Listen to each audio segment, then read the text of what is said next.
wild rainy afternoon, the kind that whispers secrets against the windows, found Richard, a retired aviation engineer, suffocating in his seaside New England home.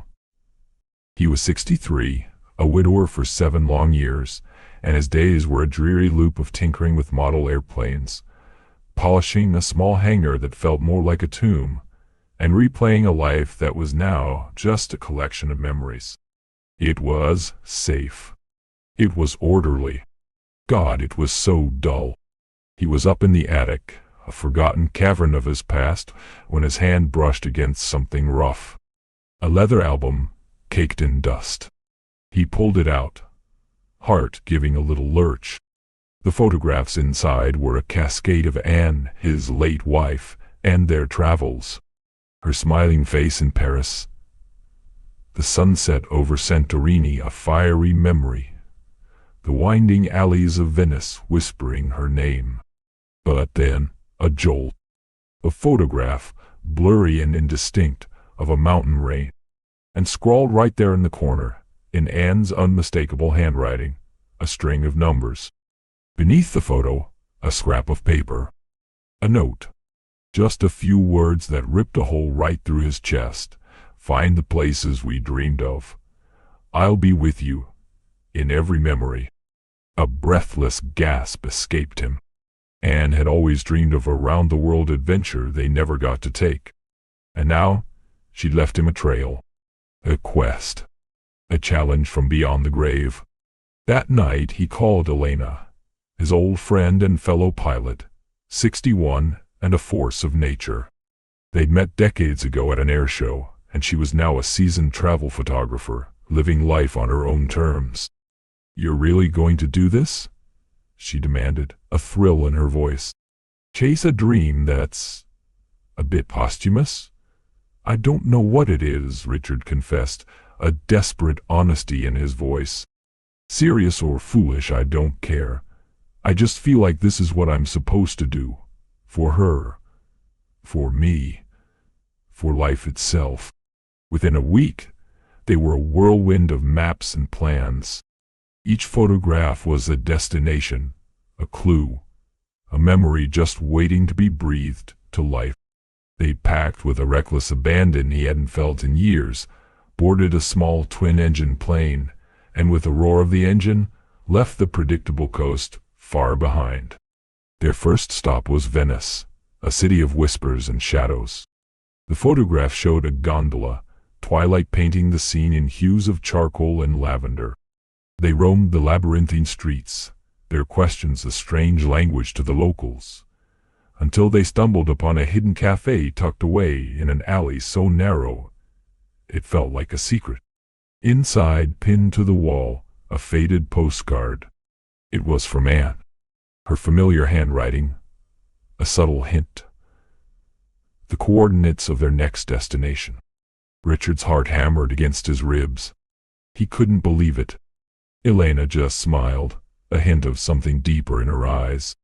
"Seems like your Anne wants you to see the world before you just let go," she said softly, a teasing lilt in her voice.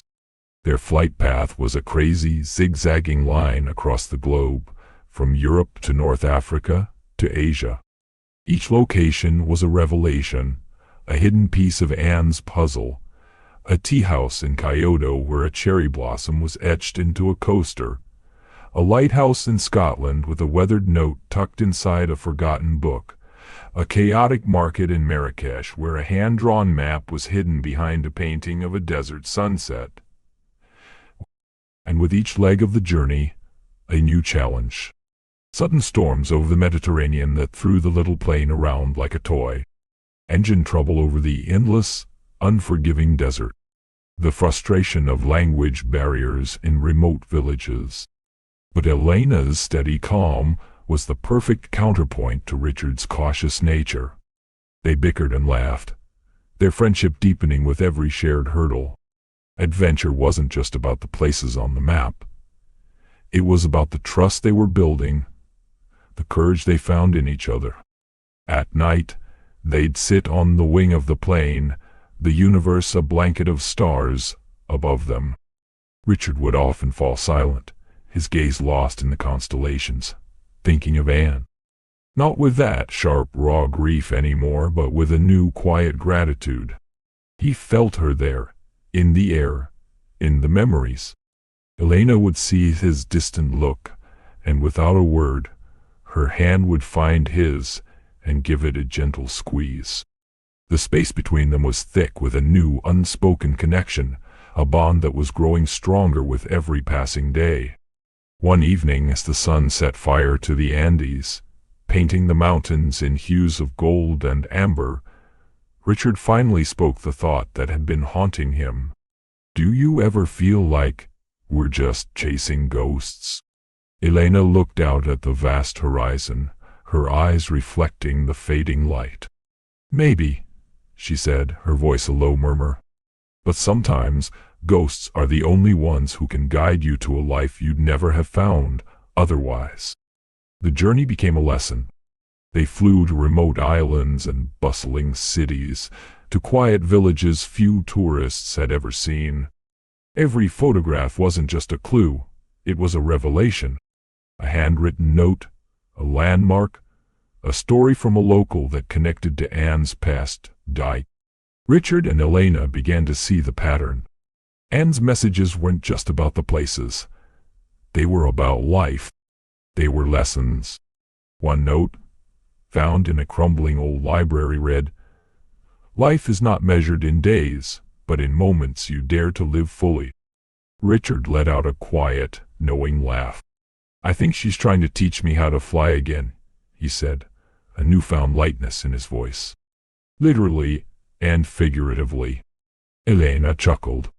"And maybe how to trust again," she added, her voice softer than a whisper. When they finally reached the last clue, a remote beach in New Zealand, their hearts were no longer following a trail of photographs. They were leading the way. They had become companions, their lives and hearts intertwined. Sitting on the black sand, the waves crashing against the rocks in a rhythm as old as time, Richard finally understood. He hadn't been chasing photographs. He had been chasing himself, his courage, the wild, terrifying possibility of finding love again. Elena leaned her head on his shoulder. "Do you think Anne planned all this?" she asked, her voice full of wonder. Richard smiled, the wind whipping his hair, the taste of salt on his lips. "I think she knew I needed a little push," he said, the words full of a deep, profound gratitude. "And maybe that I'd find someone to share it with." The sun dipped below the horizon, painting the sky in fiery shades of pink and gold. Richard and Elena sat in silence, the roar of the ocean a powerful symphony around them. There were no promises to be made, no guarantees to be given. All that mattered was the journey they had shared, the experiences that had shaped them, and the brave decision to open their hearts to the unknown. Richard realized that life after 60 wasn't about settling down and avoiding risk. It was about embracing adventure, about finding love, about saying yes to the vast open horizon. Anne's photographs weren't just clues, they were invitations. Invitations to live fully, to seek connection and courage in every single day that was left. Elena turned to him, her eyes a mirror for the last light of the day.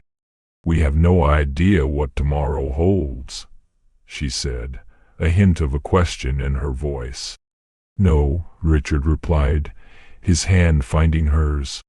"But we know we're alive, and that's more than enough." As night fell, the stars appeared, each one a memory of a place they had visited, a lesson they had learned, a small, beautiful miracle. They sat together, two hearts weathered by life, but finally open, facing the vast horizon. A world of infinite possibilities stretched before them, far beyond the plane, the photographs, and the fears they had left behind.